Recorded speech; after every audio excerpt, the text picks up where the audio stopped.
Hi folks, welcome to Zafang Productions podcast.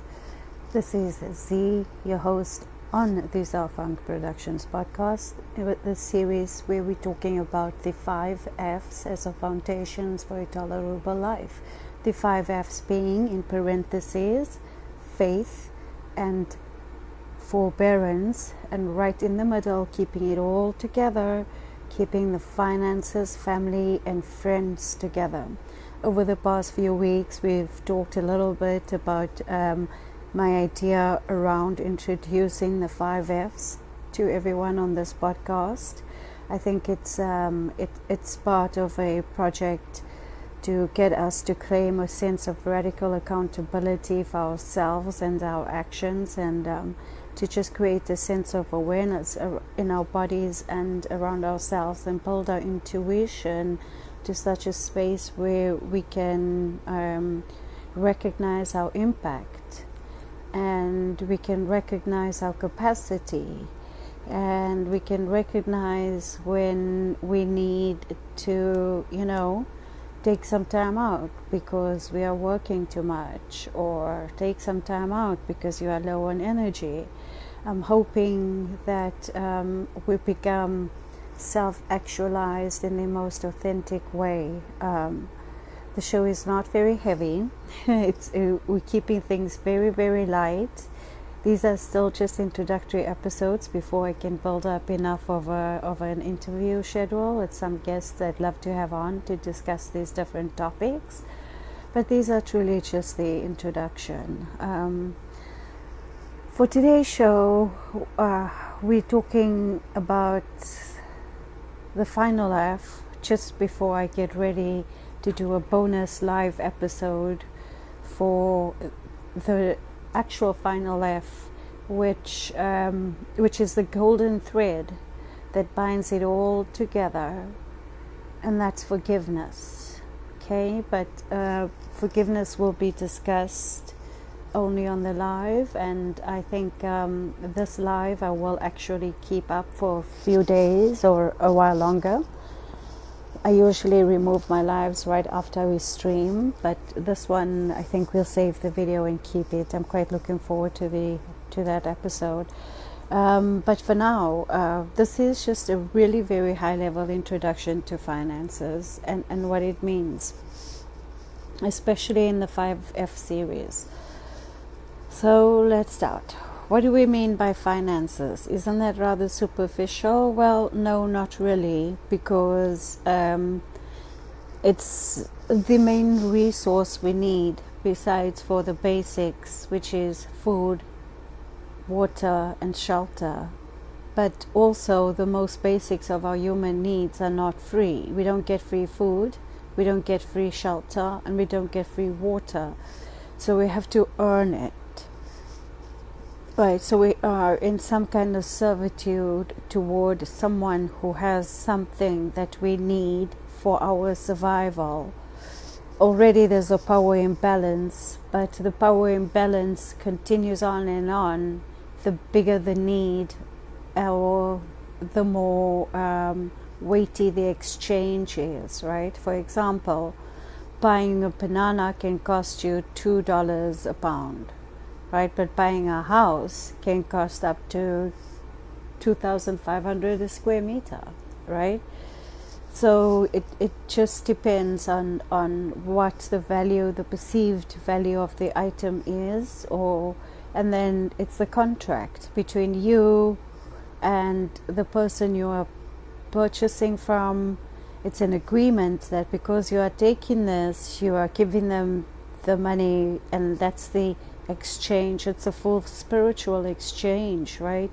Because if you think about it, it's so easy for us to just say, I gotta go to the store, I gotta go get something, and be so annoyed about it.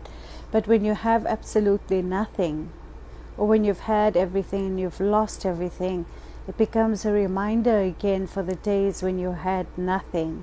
It really, really humbles you. It really brings you to a space of appreciation, but in a different way, in a more responsible and accountable adult way.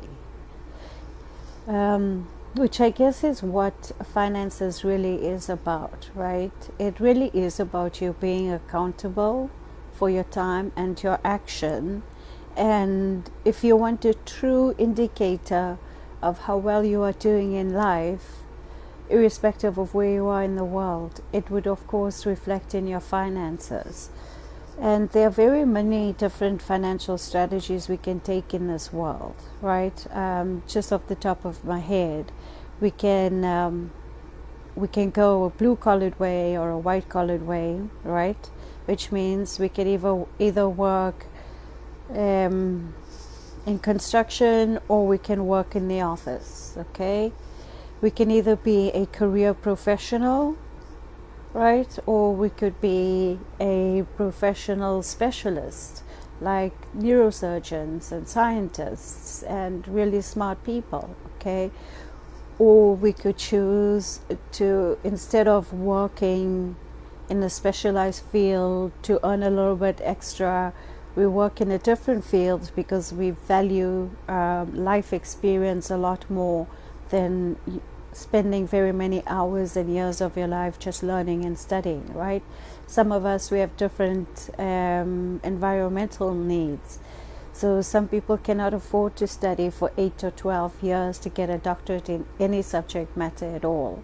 So you have much and much less super specialists along the way. Number two, it's become really very, very expensive to study.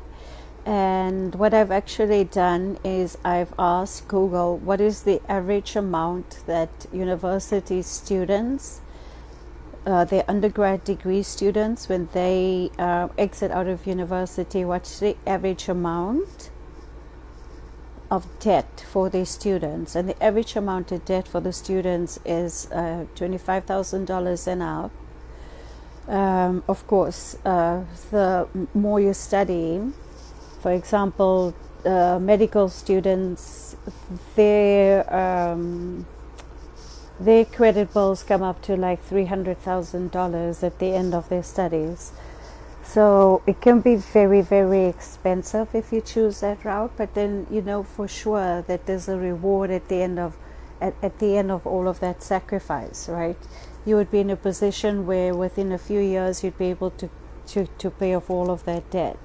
So it's a less risky way to approach things, okay?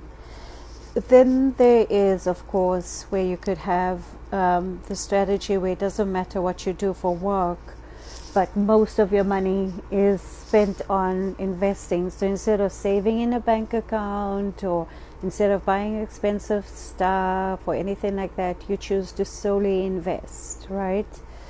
So what you're actually doing with investing is you're really just leveraging the power of compounding interest through long-term investments, okay? And then the other way people love to build income is asset-based leveraging, right? This is when they buy wealth, where they buy something and they use the wealth generated in that to buy something else.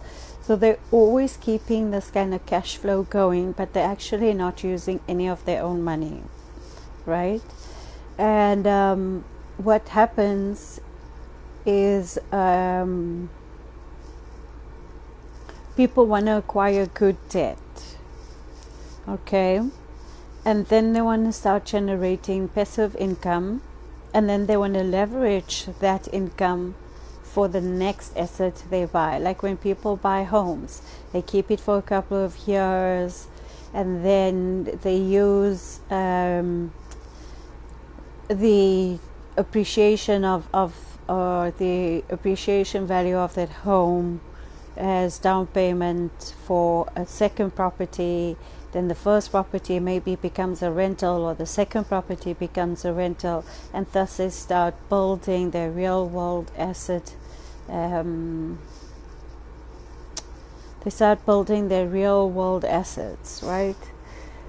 I also think the very last one, which is quite radical from well, it's not as radical as the investment approach, but it is entrepreneurship, right? So entrepreneurship is a mixed bag. and you truly get in what you put out. So if you're working very hard at it and you're consistent, and you have, your business is doing well and you can maintain that, and you know exactly what your targets are and you work to just to those targets, I think someone could do extraordinarily well in being an entrepreneur. So those are just like the basics of what you can do in life to create your own income, right? For all of those, you don't have to have an education, especially in today's world. You can learn a lot of micro courses and still get hired for the job. You can work very hard and still work your way up and into companies.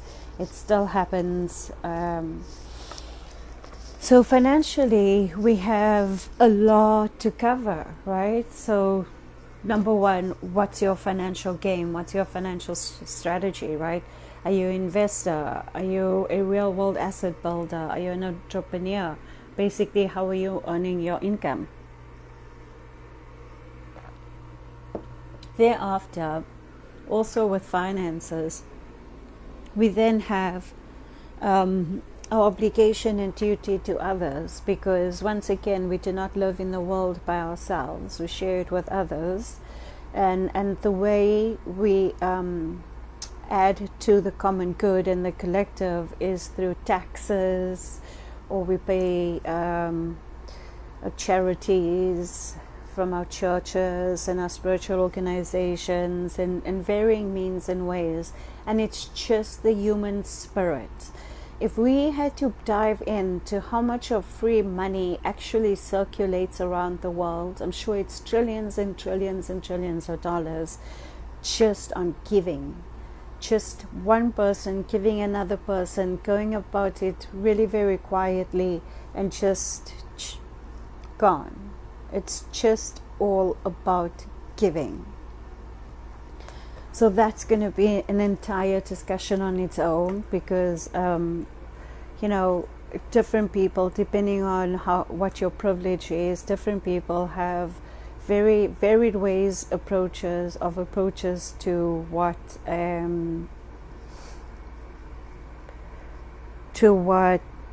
life looks like, right? Varying approaches to what their financial goals look like, varying approaches to how they value money and what they value, and you can really truly see it in how people spend their time and the fruits of that.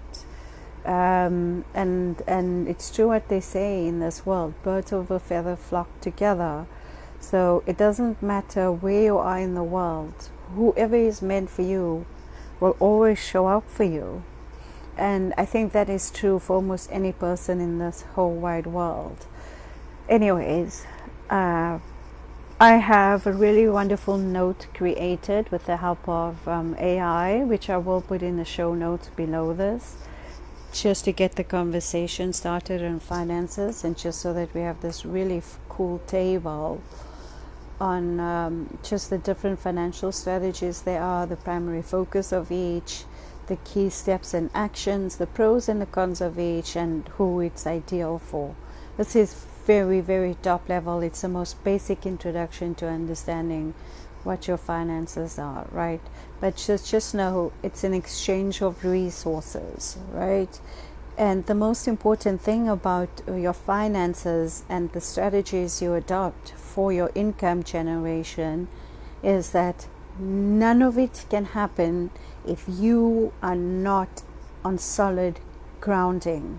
There's absolutely no way this foundation can be laid without full financial capacity.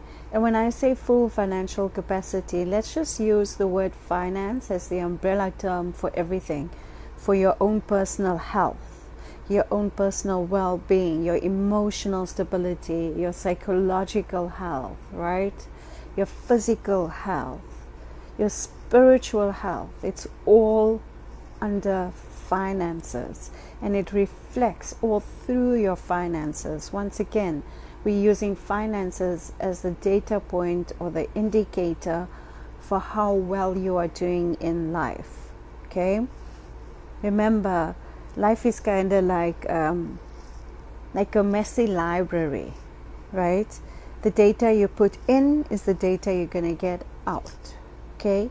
What you put into the library, that's the kind of subject material that when you go to borrow a book, you can only borrow from those books.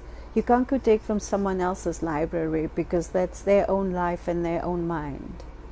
So what we're doing here is that we are trying to teach each other the different financial strategies. We have to have a very open and honest conversation about poverty, and then a very open and honest conversation about privilege and what that looks like, right?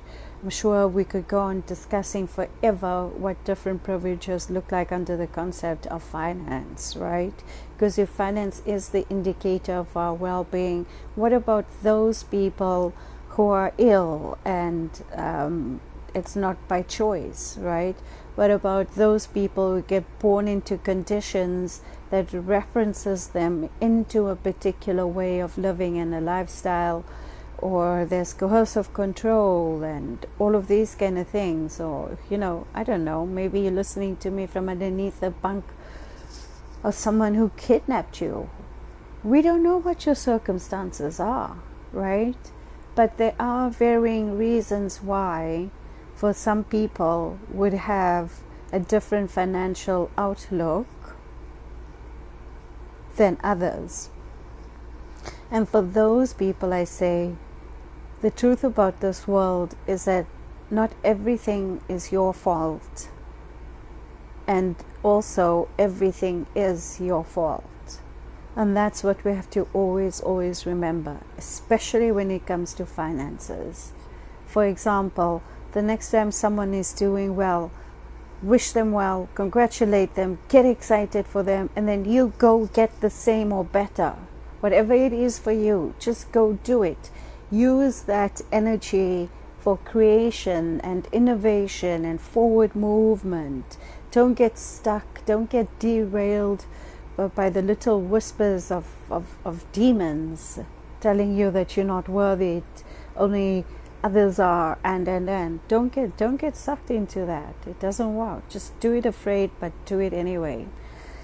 So again, whatever your financial strategy, right, whether you have to approach it very cautiously because you want to annihilate debt and you want to build a foundation, whether you are an aggressive income and savings person, whether you are a strategic investor, whether you use asset-based leveraging, that's like buying houses or fancy cars and then you resell them, or whether you're an entrepreneur, whatever your financial strategy is, none of it matters if you are not at full capacity.